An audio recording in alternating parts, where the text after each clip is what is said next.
Hello everyone, how are you? So today we are going to start from where we stopped yesterday. So we were talking about the second key of marketing out of the 4 P's marketing. So first we talked about price, and then we started talking about product and the brand. So today we are going to start from where we stopped, talking about brand. So let me start sharing my screen with you.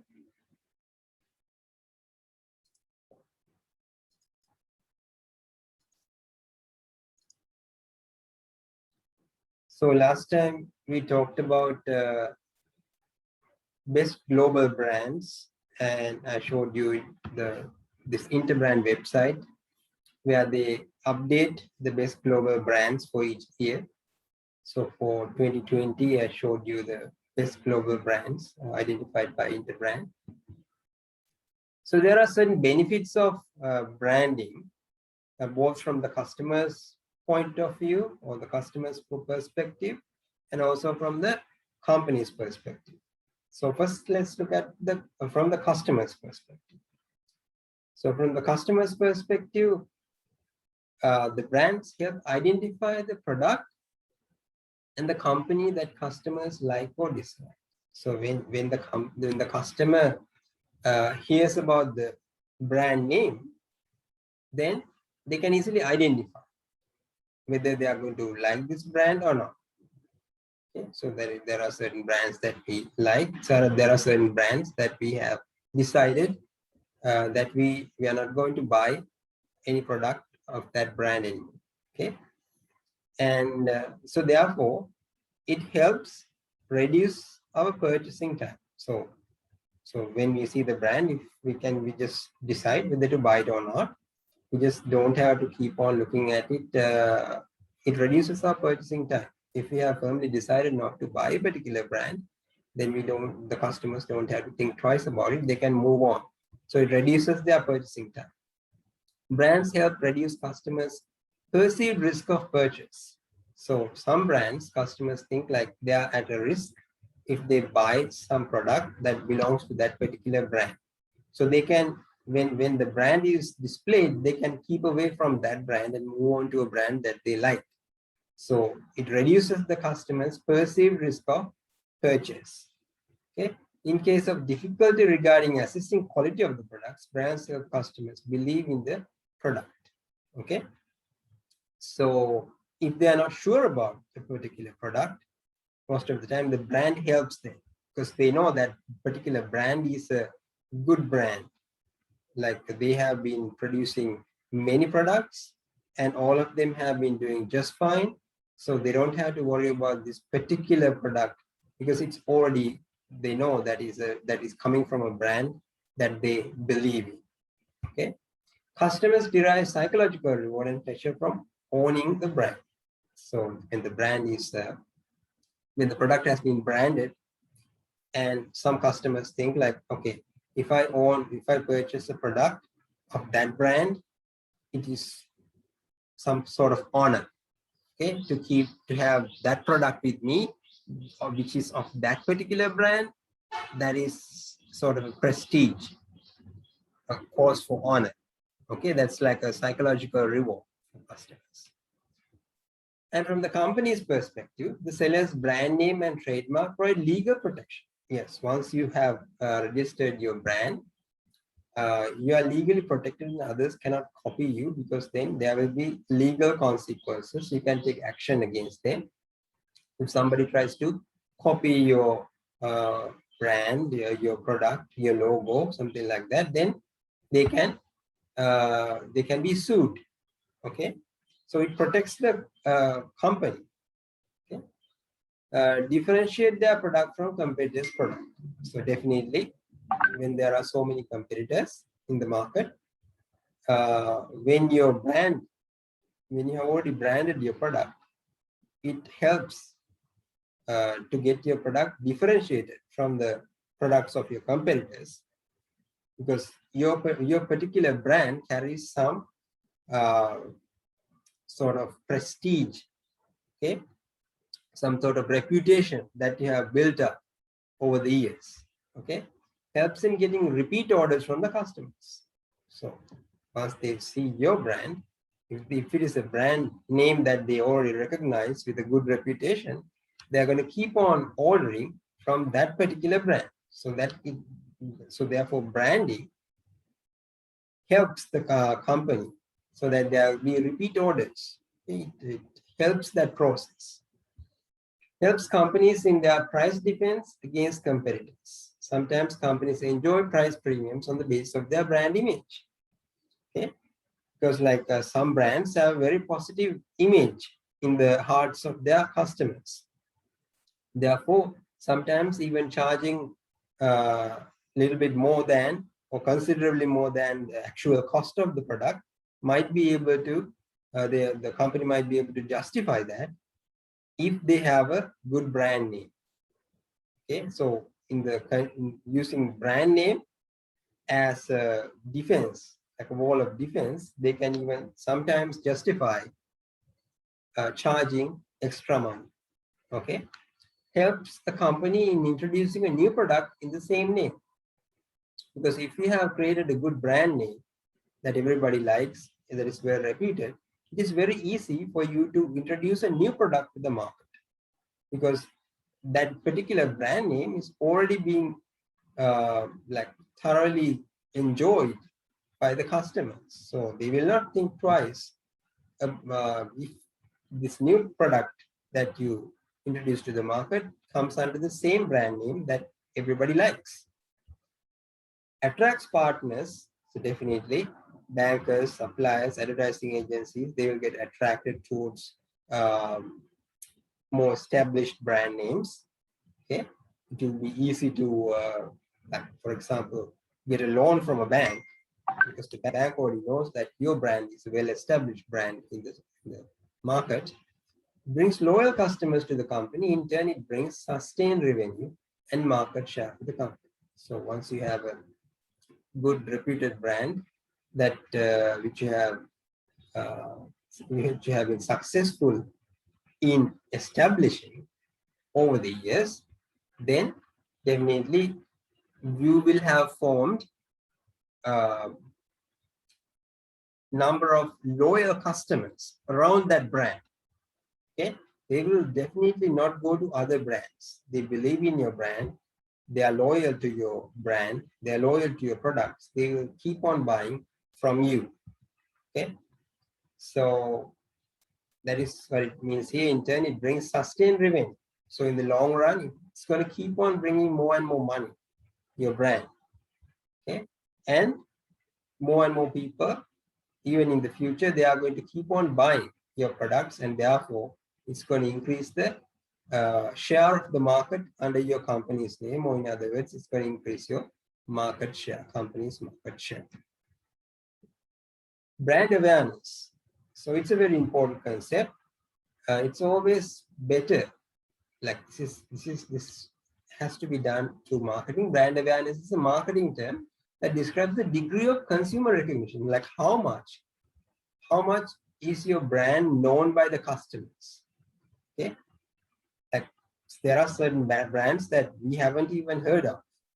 That means there is no brand awareness with respect to us. We haven't heard of that brand means that in that particular case, the brand awareness is zero. But there are certain names, brand names, which we know, like we have heard so many times. So that means like we get to know about them through TV, internet, Facebook, social media, different social media platforms, right? Through the newspapers. So companies can use different types of printed and different types of media. Okay, internet, printed media, there is newspapers, like the television. So all those media to create brand awareness, so that the company is making sure that their brand name is heard by the customers. They are very familiar with the brand name. Okay, and this is very important. For example, there's an example given here. Removed from their packaging, many of soft drinks are indistinguishable. For example, if you take Coca-Cola and Pepsi, If you remove the labels from the bottles, the colors of these two drinks, they look quite similar. But once you put the labels back, once you see the Coca-Cola and the Pepsi labels, like people get divided. They will definitely, people who have been buying Coca-Cola, they will move towards Coca-Cola, and for Pepsi likewise. Okay, so that depends on how much, as a company you have taken steps to make your brand name popular among people. Okay, that's brand awareness. Okay, you have to make sure that your brand has a considerable awareness among your customers. Okay, they recognize your brand. Okay, it's a brand name that they have heard of very well. Special considerations regarding brand awareness. So there are some important points here. As of 2019, internet users spend approximately 43 minutes per day on Facebook. I think this number is even a high number. 2 years, now it's 2021. Not surprisingly, companies are now spending a great deal of energy promoting brand awareness on these platforms. So we are like they do research all the time. Companies do research all the time. So they get to know these statistics, like how much time an average person spends on Facebook. So depending on that, they are going to advertise. They're going to advertise in those social media platforms, so that like when you scroll down your window on Facebook page, you just go past them, you read them, you see that their brand names all the time. Okay, so your eye is trained, it sees that brand name all the time. Okay, that creates recognition. You recognize whenever you see, like when you're driving and you see a billboard and you see a particular brand name, it comes to your mind, okay, I already know that brand name. Okay, that creates awareness. As consumers view and interact with social media posts and updates, brand awareness will definitely increase.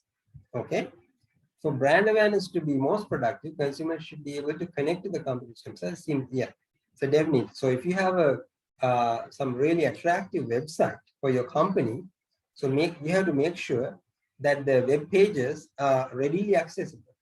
So if somebody goes online and types your company's website name and press enter, if it takes years, like if it takes like 5 minutes for the landing page to appear on the screen, then that's no use, because the people will get bored.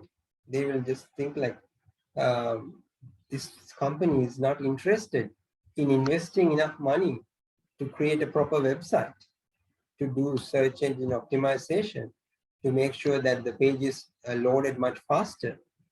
So they all count. Okay, they all count in creating brand awareness. Okay, so you have to have a team. You have to have a team so that your brand is made aware to the people, to the customers, through different platforms, through printed media, through social media platforms, television. There should be a team that will take care of those things, okay, to make sure that your brand is well recognized by your customers. Okay, so everything has to be optimized. Your website, your company's website should get loaded faster. Okay, there should be advertisements in the Facebook, that will always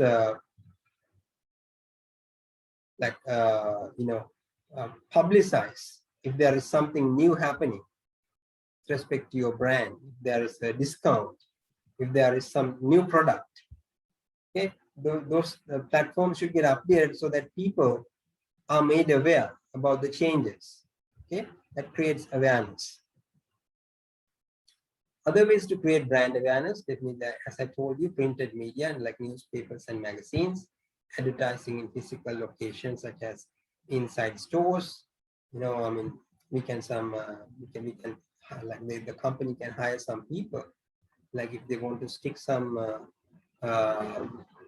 advertising, some papers, printed papers If they want to stick something inside shops, inside stores, can arrange that. And event sponsorship, that is another one. Like you can organize some charitable events or sporting events that are like sponsored by your company, that will advertise your brand name. Okay, so when people participate in those events, they see your brand name all the time, very frequently, so they get familiar, they recognize your brand name. Okay, brand identity versus brand image. So your brand identity, that is just the outward expression. For example, your logo, your brand logo, that is part of your brand identity. Okay, your color, the color of the logo, the design, everything. Those give the outward expression about your brand. Okay, but that is just the outward expression, but not the idea that people have in their minds about your brand. That is something that is called brand image. What kind of image does your brand have? That is very important. Is it a positive image or a negative image? Okay, that is the feeling, that is the mindset that people that gets popped up in people's mind when they hear about your brand. That is the brand image. Okay. So for example, there's an example given here. If there are two cars with the same facilities and the same price, and one was made by Toyota and the other one made by Suzuki, Sri Lankan people will always go for the Toyota than for the Suzuki, because they believe like Toyota is a better brand than Suzuki. Many people do that. So if the two cars have the same facilities and more or less same price range, then they will definitely go for Toyota than for Suzuki. Okay, because that is inside the minds of the customers. Sorry, Toyota has created the company Toyota has created a more positive image than the company Suzuki. Okay. Brand equity.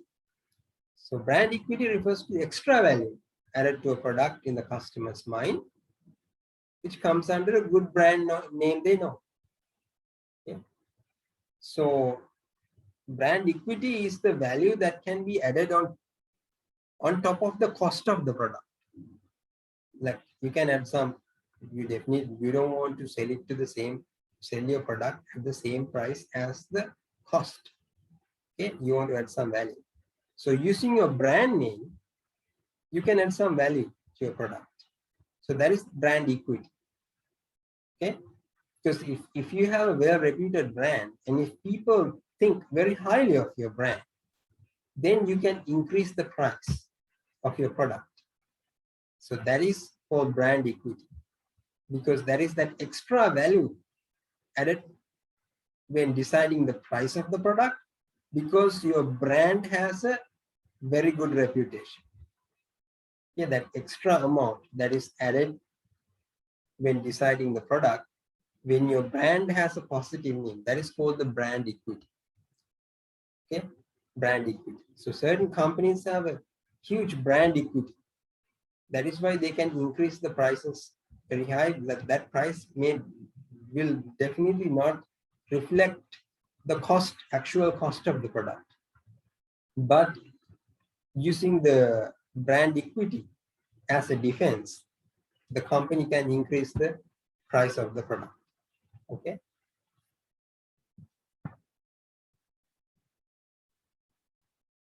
Brand extension. So when a brand introduces a new product under their brand name, it's referred to as brand extension. So you can, this is a very familiar situation, right? Extension carries the halo of the mother brand's qualities. So if you have already created a good reputation using for your brand name, it's very easy to introduce a new product. Okay. So it's an example given here. Ajax is a popular powdered cleanser made by Colgate Palmolive around the world. The brand is respected. Colgate, we have heard about it, right? It's a very famous brand. The brand is respected and has an excellent cleaner and good value. So people already know about Colgate Palmolive. They know that their products are good. What else could Ajax put their brand name on? They already have this dishwashing liquid and floor cleaner. Could Ajax introduce specialty cleaning products for the bathtub, toilet, and sink? What could Ajax do in the kitchen? Could they offer antibacterial cleaning for food preparation? How about dust removal products? What about products to remove oil stains in your garage? So if Ajax means good cleaning, it could probably be successful. Yeah. So if your company, in this case Ajax, has created that positive brand image in the minds of the customers, then you can easily introduce a new product under the same brand name, and most probably it will be a successful product as well, unless you have done something really wrong with the product. Okay, so that is called brand extension. Okay, so it's going to introduce a new product under their brand name. Okay, that is called brand extension, and people believe that this new product is also going to be a very good product based on their past experience from the good products that already came under your brand name. Okay, brand positioning. Now this is a very important concept. Brand positioning is very important. So brand positioning refers to like what kind of position, what kind of feeling you want the customers to have about your brand. Okay, what kind of feeling do you want your customers to have about your brand? That is the brand position.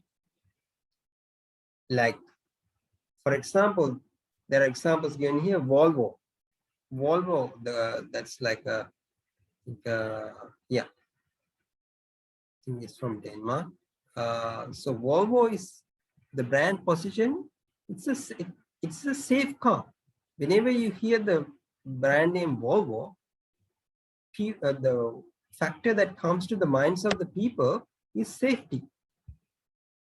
So that is very important. Safety. Whenever you hear that brand name, it's safety. So that is the feeling the company Volvo wanted to establish in the people's mind when they hear about when they hear the name Volvo, and they were successful in doing that. So the positioning means what kind of place in the mind of the customer do you want for your product, for your brand? Okay, Honda is a reliable car. Okay, Porsche is a well-designed car. So those are examples. So those are the positionings they have created, the feelings they have created in the minds of the customers. Okay. So, for example, you might have heard of the motorcycle maker Harley Davidson. So their brand positioning is that it gives you freedom. Gives you freedom. Okay. So Harley Davidson stands for freedom. Okay. So that's a brand position. Okay. So there are like different feelings that appear in your mind when you hear that brand name. So you have, if you are the company owner, or if you are the person who is making the decisions on behalf of the company, you have to decide what kind of feeling, how do I want my customers to remember my brand? How do I want my customers to feel about my product, about my brand? How do I want them to differentiate my product from the competitors' products? Okay, because you want, definitely there will be many competitors, and you want your product to be differentiated from the other products. So how do I do that? What kind of feeling do I want to give them? So that is called positioning. How do you want to position your brand in the mind of the customer? Okay. So there are many positioning statements, like when they first, like some of these positioning statements are not used anymore, like they were used in the past. For example, in BMW advertisements, they say the ultimate driving machine. Okay, built for tough. Built for tough. There's for Ford. There's a vehicle brand called Ford. Okay, have it your way. Burger King. Reassuringly expensive. Stella Artois Belgian beer. Okay. NBC must see TV. So using those statements, what they are trying to do is to position that brand in your mind the way they want. The company wants to position their brand in your mind in the way they want. Okay, so to do that, they use these different kinds of positioning statements. Okay, it's very important what kind of feeling that the company wants to establish in the minds of the customers about their products or about their brand. Okay.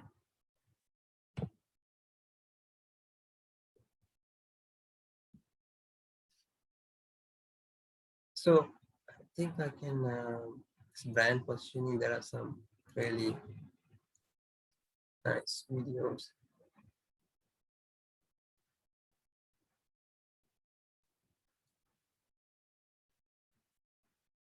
Like here. So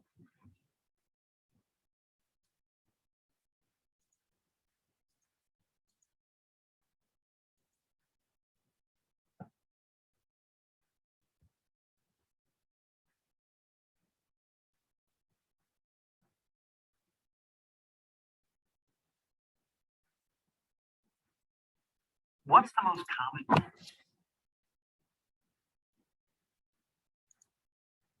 marketing mistake?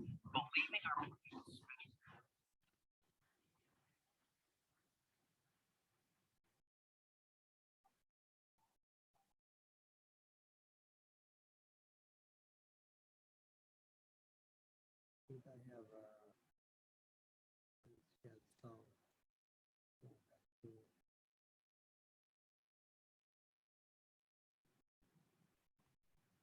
mistake, believing our product is special when it's really just a yawner. And when we delude ourselves, we make mistakes like this.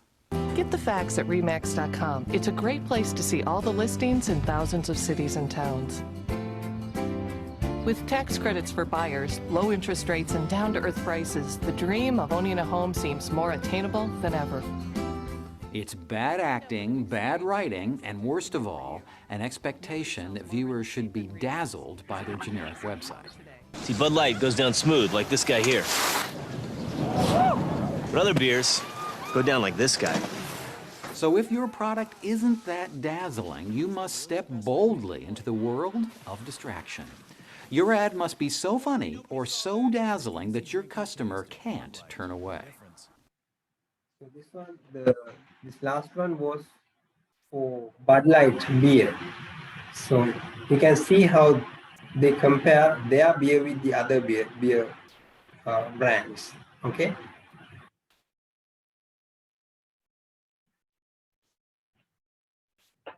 Let's see here.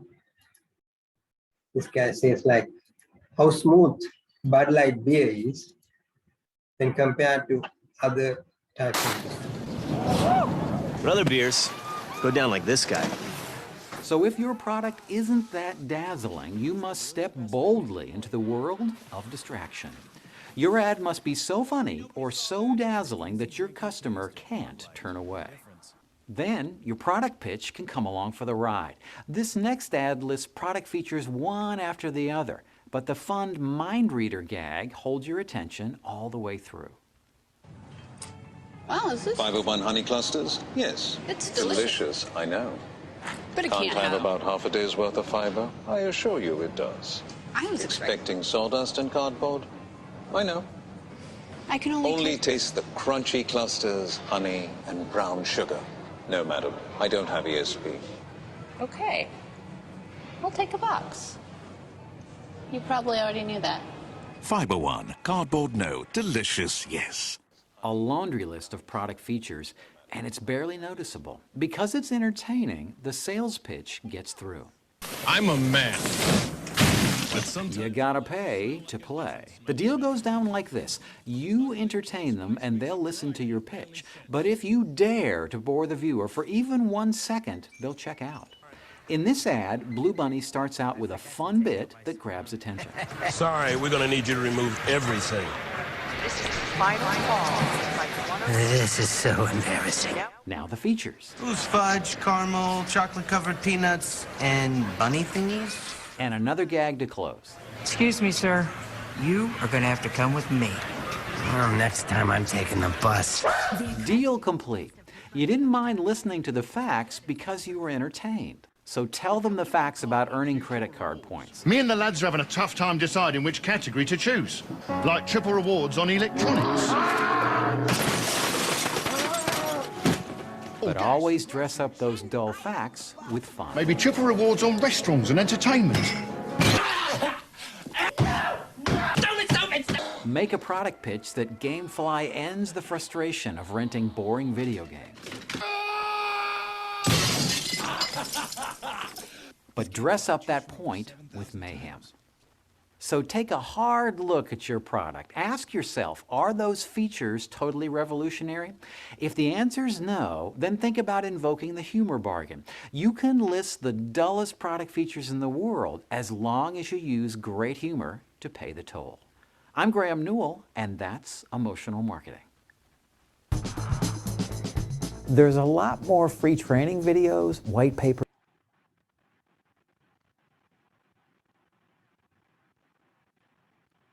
So I think you guys understood how to use certain statements, certain techniques to position the brand the way you want inside the mind of the customers. Okay? Because sometimes if you want a list of items or list of features to be conveyed into the mind of the customer, if you just read it like a list, it's going to be boring. So, but if you attach some humor, some funny things along with that, then the customers won't mind because it's so fun looking at that advertisement. Okay, so that's the idea.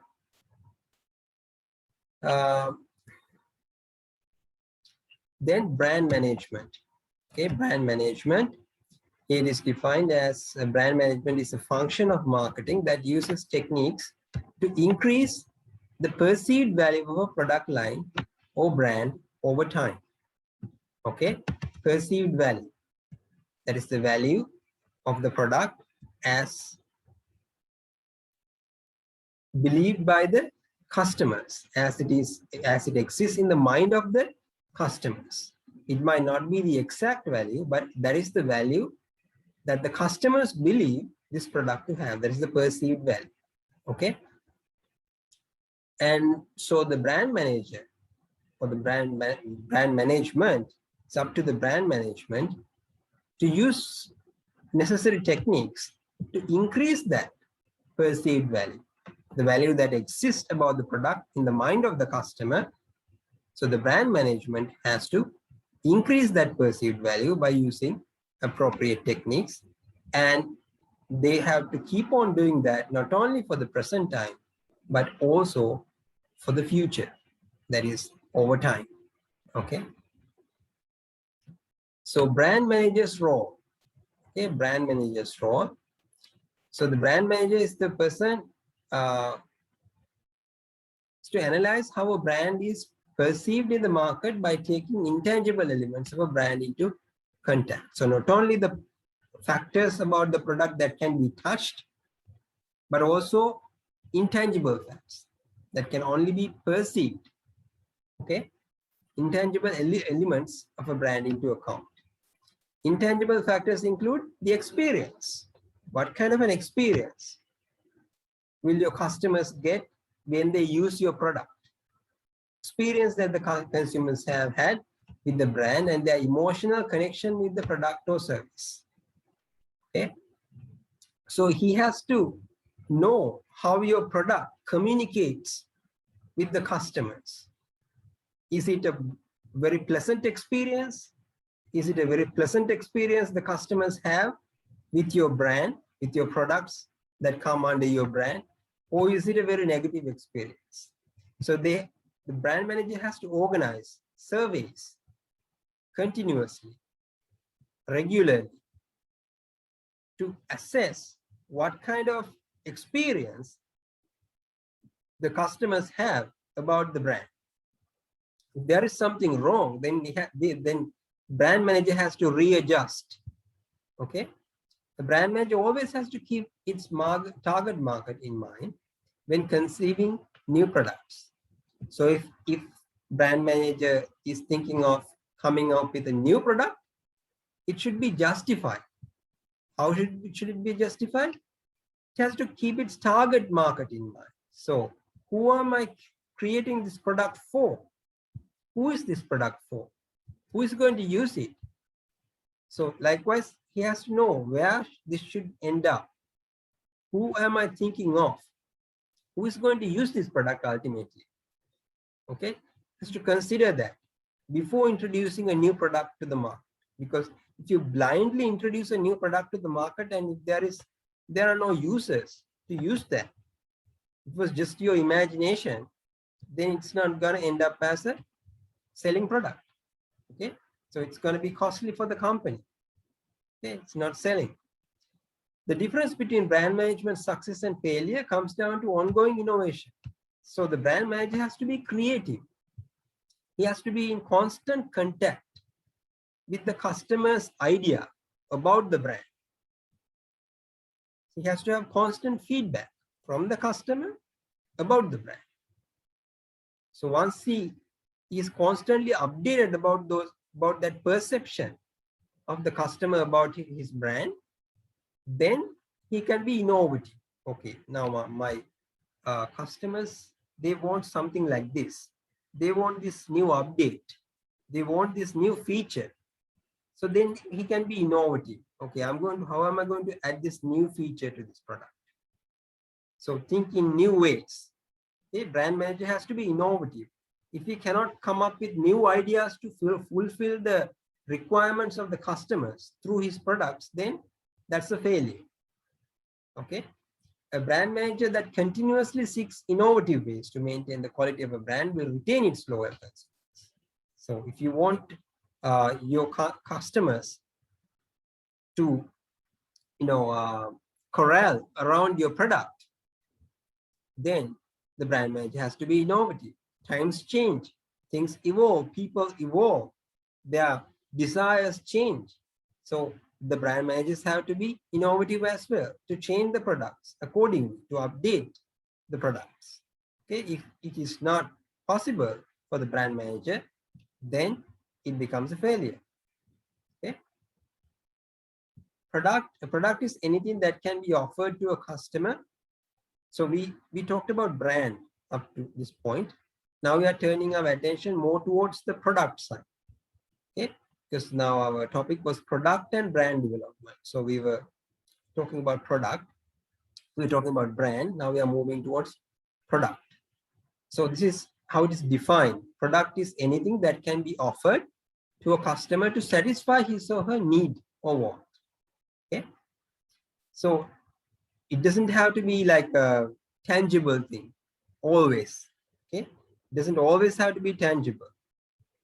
Okay? Tangible means that can be touched. Okay, so Philip Kotler, now your reference book for this course is written by Philip Kotler. Okay? Philip Kotler is like a giant in the field of marketing. He has written many books that are used as textbooks by many universities. So according to Philip Kotler, he has listed 10 entities which can be marketed. goods, services, experiences, events, persons, places, properties, organizations, information, guys, right? Information, ideas. So any of these can be marketed. So any of these is a product. It's a product. So information, it's a product.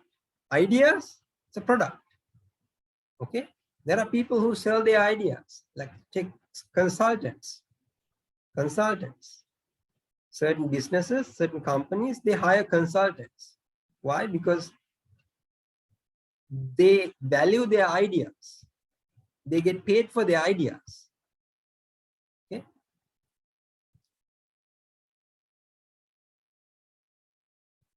Difference between a product and a brand. Now, product is like something that you need. You need a product. You can say like, okay, I feel thirsty. I want some water. Okay, I want some water because now let's say you're on the road, because if you're at home, you have your whatever the filter water that gets filtered through your filter, you can drink that. But if you're on the road, you can't carry your filter with you all the time. So when your body gives you the signal that you want to drink some water, what kind of water do you want? Then comes with the brand. Okay, product is that you need to drink some water. So you need some water, but what you want is the brand. Okay, so if you need to drink some coffee. Coffee is the product that you need. But personally, you want Starbucks coffee. Okay, you need to eat a pizza, but you might go for a particular brand. Okay, so that is the difference between product and the brand. Product is that you need pizza. Okay, so pizza is the product, but you might like Domino's more than Pizza Hut. Okay, so products perform a function while the brands offer an emotion. Okay, so when you hear the name, like you might want to eat a pizza, so that's the product you need. And when the feeling that you get in terms of a pizza, when you hear the brand name Domino's and when you hear the brand name Pizza as Pizza Hut, they might be different. So that is why you prefer a particular brand, because they create different brand names, create different mental pictures in your mind. Some brands create more positive imagery in your mind and others less positive. So you go for the brand that creates more positive imagery, that creates more pleasantness in your mind. Okay. So there are certain product levels. Okay. It's called the customer value hierarchy. So there are certain product levels. At the very center, okay, at the very core, you have the core benefit of the product. So that is the very first stage. The fundamental level is the core benefit. The service or benefit the customer is really buying. So for an example, a hotel guest is buying rest and sleep. So that is what you need the hotel for. You want to rest and you want a place to sleep. If you're going on a trip at night, like after doing all the traveling and hiking and everything, you come back to your hotel. Why? Because you need to rest and you want some sleep and you need some good food. So those are the core benefits. So they should be definitely there. Otherwise, you will never go for that product. So if you are creating a product, if you are the person in the company who is creating this product, you have to understand the core benefit. What is the core benefit of my product? So I should definitely fulfill these.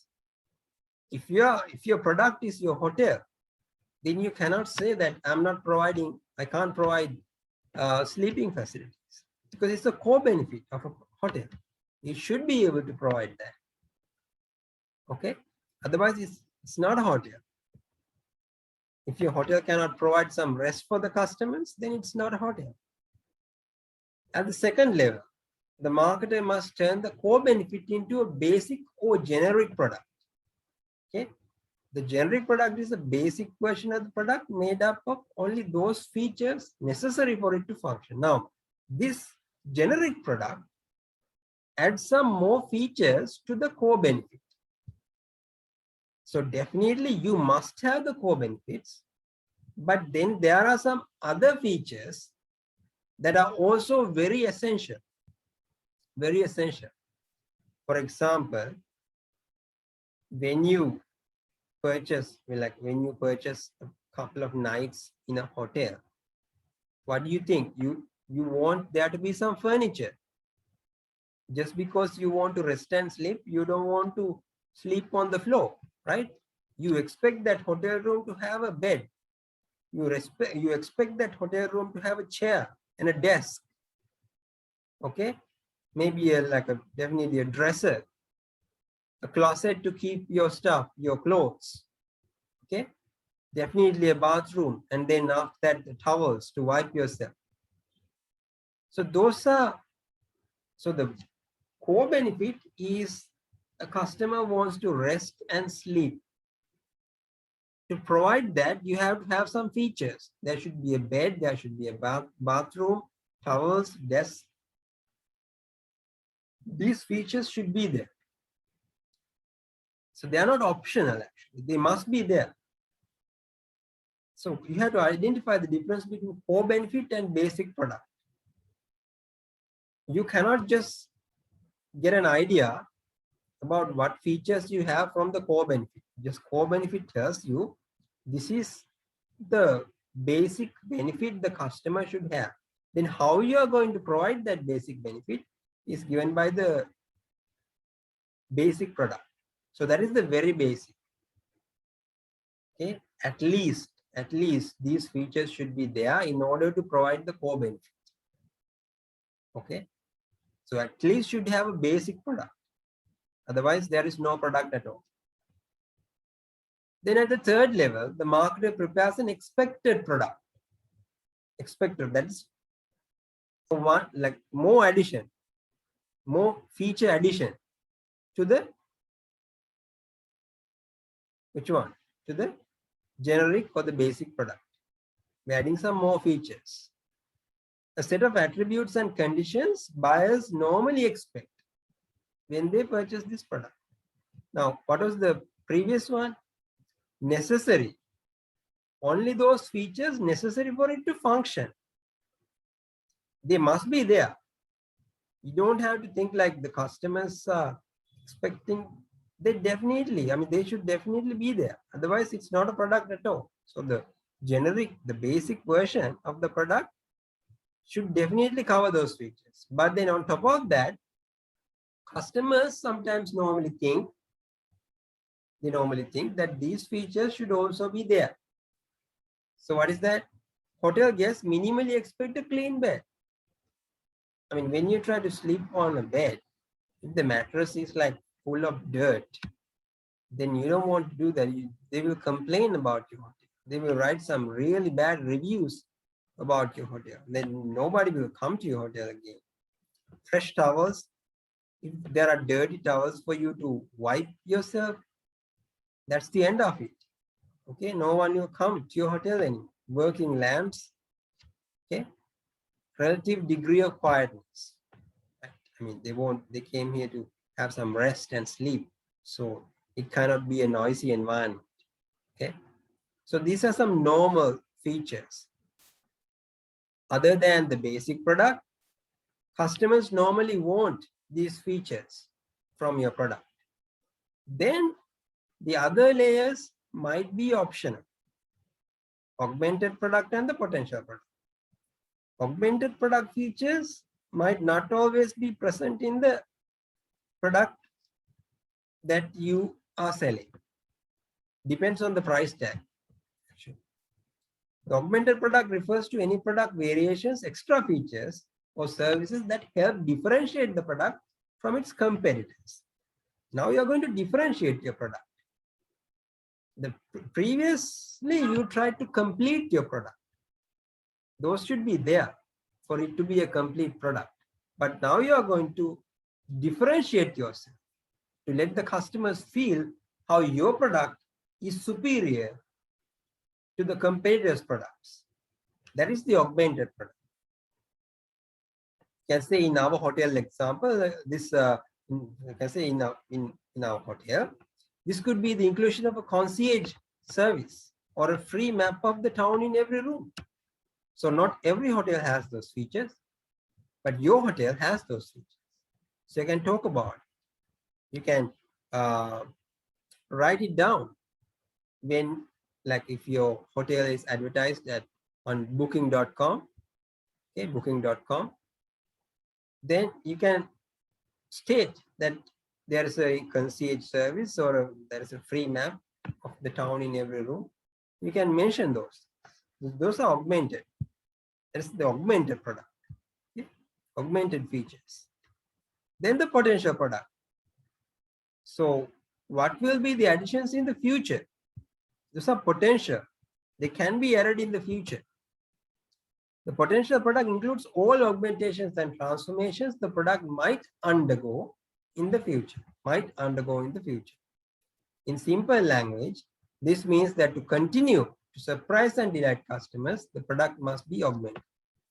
I mean, so starting from level 3, augmented product and the potential product, now you understand they might be there, they might not be there.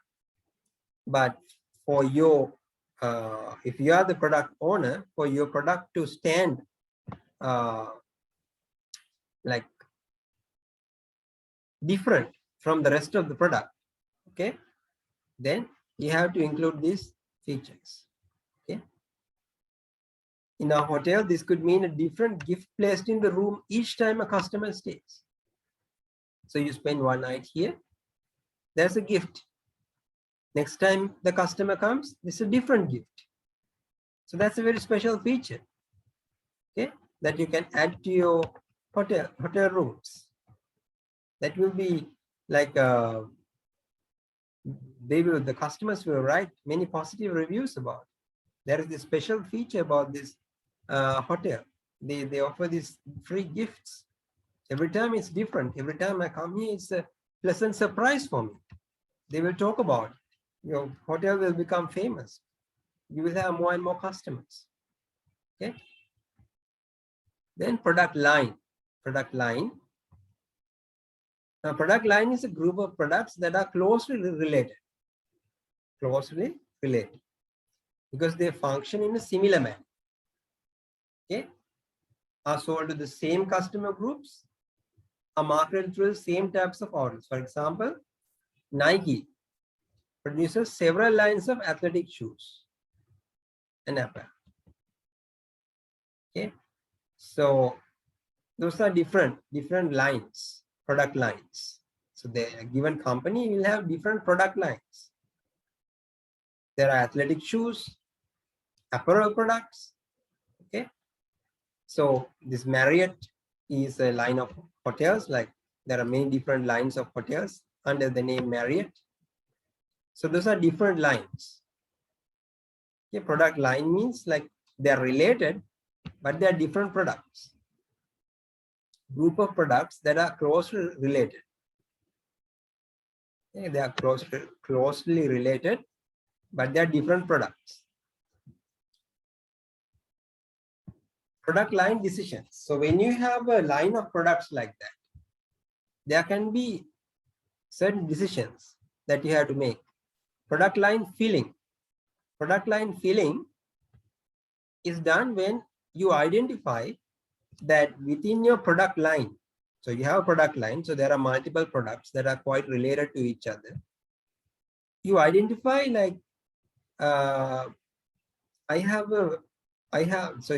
let's imagine that you are a car manufacturing company. okay, car manufacturing company. So you already make a particular car for the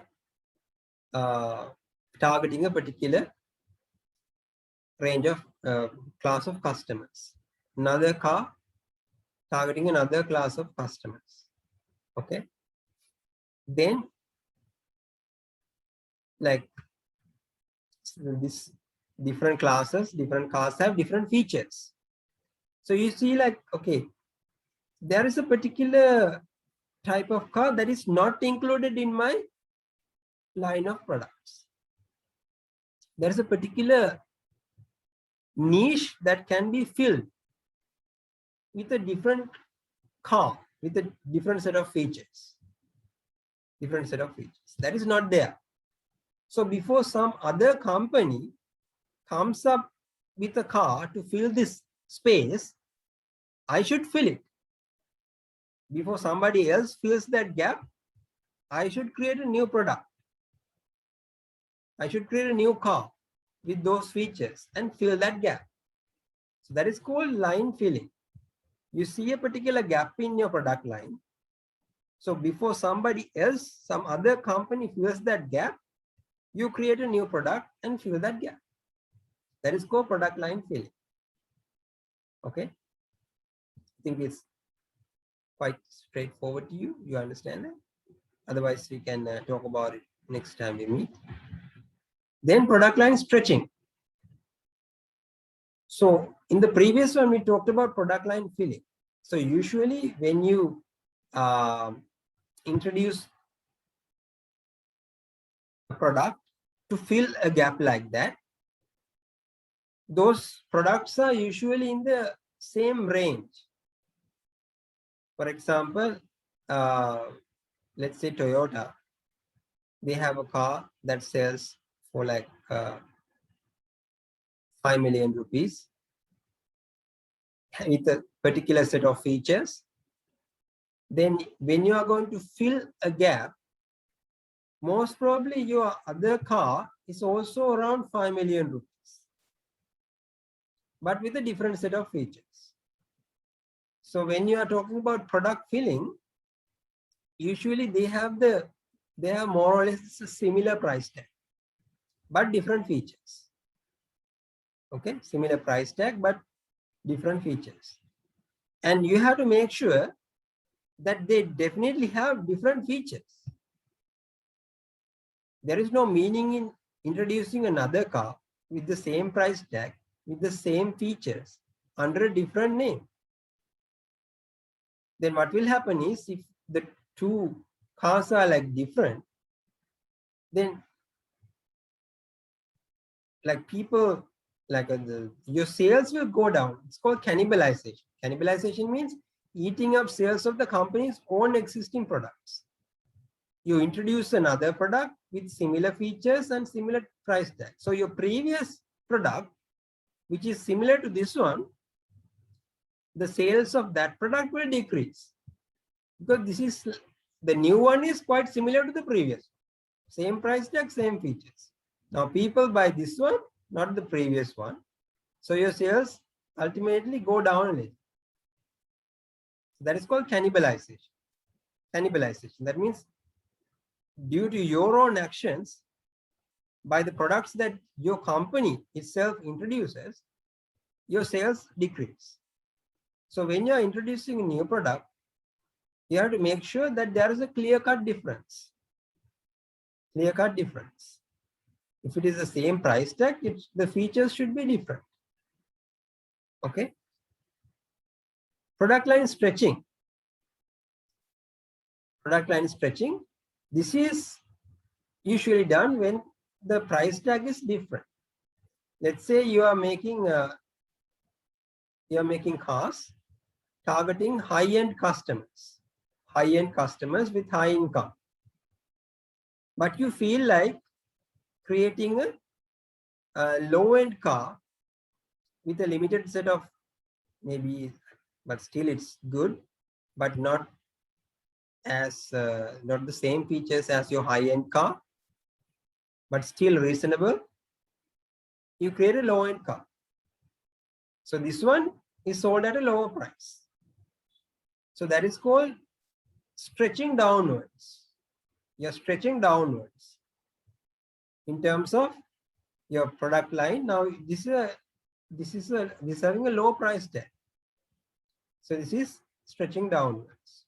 Sometimes you can stretch upwards as well. You can create a new, more expensive product, more expensive car, targeting some elite group of customers who have very high income and who are always looking for some really exclusive features, luxury features. Then targeting that demand, you create a special type of car with a specialized set of features with a higher price tag. So that is stretching upwards, stretching upwards. So you can stretch downwards and stretch upwards. Okay. So definitely when you're stretching upwards and downwards, there's a different price tag. But when you're usually filling gap, they are more or less in the same price tag, but with different set of features. So product line decisions. So you have to decide what kind of product. You have to look at your line of products. Look at your line of products. And then you have to be knowledgeable about the demand in the market. What kind of demand? What are the new desires of the people? What do they require? Because people evolve, their needs and wants evolve every day. So you have to keep yourself updated as the company. From the company's side, you have to keep yourself updated. Then you have to identify the gaps in your product line. Identify the gaps and then fill those gaps with new products. Fill those gaps with new products. And if you want to target some different range of customers, then you can stretch downwards or upwards. So those are the decisions, product line decisions that the company has to take. Okay. So there is an example given here. It's given here that the brands, that is the BMW 7 series lines range from the entry-level 1 series, subcompact to the luxury compact 3 series, to the mid-size 5 series sedan, to the luxurious full-size 7 series. In between, BMW has filled the gaps with its X1, X3, X4, X5, and X6 SUVs. So they have not left any gaps for the competitors to fill. Whenever they find a gap, they fill it with a new product. Okay. And as a M series performance models, the Z4 Roadster and the i3 and i8 hybrids. Thus, through skillful line stretching and filling, while staying within its premium position, BMW now has brands and lines that successfully appeal to the rich, the super rich, and hope to be rich. Okay, so they have a product that suits almost everyone. I mean, BMW is a premium type of, it has a premium positioning, right? Because it's not for everyone. It's in general, it's an expensive brand of cars, but within that range of customers, it has managed to somehow stretch downwards as well as upwards. So you have generally rich people, then people who want to be rich, and people who are super rich. So you want to reach across all those customers by a line of products. That is what they have done here, introducing this X1, X3, X4, X5, X6 SUVs. Okay. And also the M series performance model, Z4 Roadster, i3, i8 hybrids. It's an example. Product mix. Product mix. Now, so it has been given here, the definition. The product mix consists of all the product lines and items that a particular seller offers for sale. So as I told you earlier, a particular company can have different product lines. So you might be selling, you might be using shoes, the same time apparels. So 2 product lines. Okay. So there's an example given here. Colgate Palmolive is perhaps the best known for perhaps best known for its toothpaste and other oral care products. That is what they are best known for. But in fact, Colgate is a $17.3 billion consumer products company that makes and markets a full product mix consisting of dozens of familiar lines and brands. So they have oral care, personal care, home care, and pet nutrition.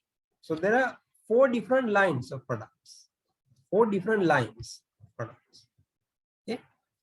Now all the products that come under all these 4 lines, that is called the product mix. Product mix. Okay. So I think you have an idea about what a product mix is. And this product mix has certain features, certain dimensions that you have to be familiar with. So these are the product mix dimensions. It has a product mix width, length, and there is a product line depth and a consistency. Okay, so let's look at each one of them. Product mix width refers to the number of different product lines. How many different product lines do you have? So in the case of that Colgate Calciguard one, what do they have? They have oral care, personal care, home care, and pet nutrition. So those are, so that is, what is the width? Width is 4. So because they have 4 different lines of products. So that means the width of the product line is 4. For example, a car company have 2 car product lines, 3 series and 5 series. So one line is 3 series, the other line is 5 series. So the product width is 2. Okay. Then product mix length. Product mix length refers to the total number of items a company carries within its product lines. So what are the different types? What are the different types of products under each line? So first you have product lines. So under each of these lines, how many different types are there? Okay. So for example, the pet nutrition line of Colgate company, the pet nutrition line, it has Hills and Science Diet pet food brands. So that is this one here, Hills and Science Diet, okay, pet food brands. So that line has a length of 2, because under that line there are 2 types. Width means how many lines, length means under those lines how many different types are there. Okay, mix length, or this concept can be used for product line length as well. For a particular product line also you can have a length, but your total product mix can also have a length. So that is just how many different types are there under each product line. So the total number of product types under all the product lines is the total product mix length. But for a particular product line, you can have a line length as well. Okay. So in this case, in this pet nutrition case, that pet nutrition line has a length of 2. Okay. But if you consider all 4 lines, then you have to count all the different types of products. Then you have the total product mix length.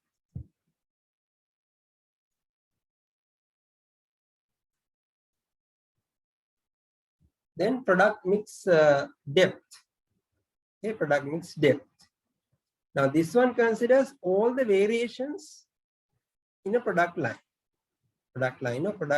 So this depth can be applied for a line or a total product mix as well. If you are talking about a particular line, then you have to consider all the different variations of products under that product line.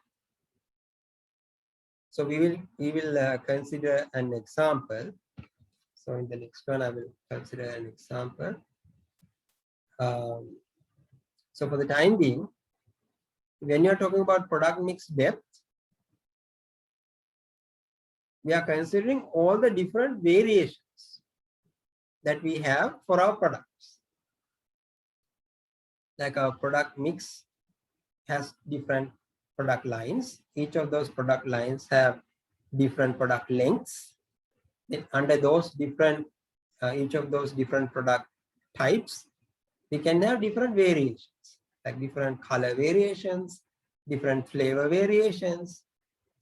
So those different variations make up the depth of the product line or the total product mix. Okay. Then the product mix consistency. Okay. How are they going to be used at the end, for example? Is there a similarity between those different product lines? Okay. So for example, your company is selling health bars, like chocolate bars that are like healthy. Okay. Health bars, and then health magazine. So those are the two products. Now you can see now health bar is something that you can eat, but health magazine is not edible. So those are not consistent. I mean, it's not, there is nothing called inconsistent is bad or inconsistent is good. There is nothing like that. But when somebody says the product mix is inconsistent, that means they are not related to each other. So this is an edible product, but this is not, it's a non-edible product. They are inconsistent. So usually when a company enters the market, it does not have, it usually has consistent products. They are related to each other. But after some time, when the company has, become more reputable, it has more, it has become more famous, and more capital is there. Now the company has more revenue, more profit, okay, and all that has been fulfilled. Then they might want to spread out. They might have some different lines of products after some time in the market that are not quite related to each other. Okay? So that is first they started with some consistent products, but after spending some time in the market, they might come up with some inconsistent product lines. Okay. So for example, there might be a biscuit company. Then those biscuits, we know, although they are different product lines, there can be different products, but they are edible.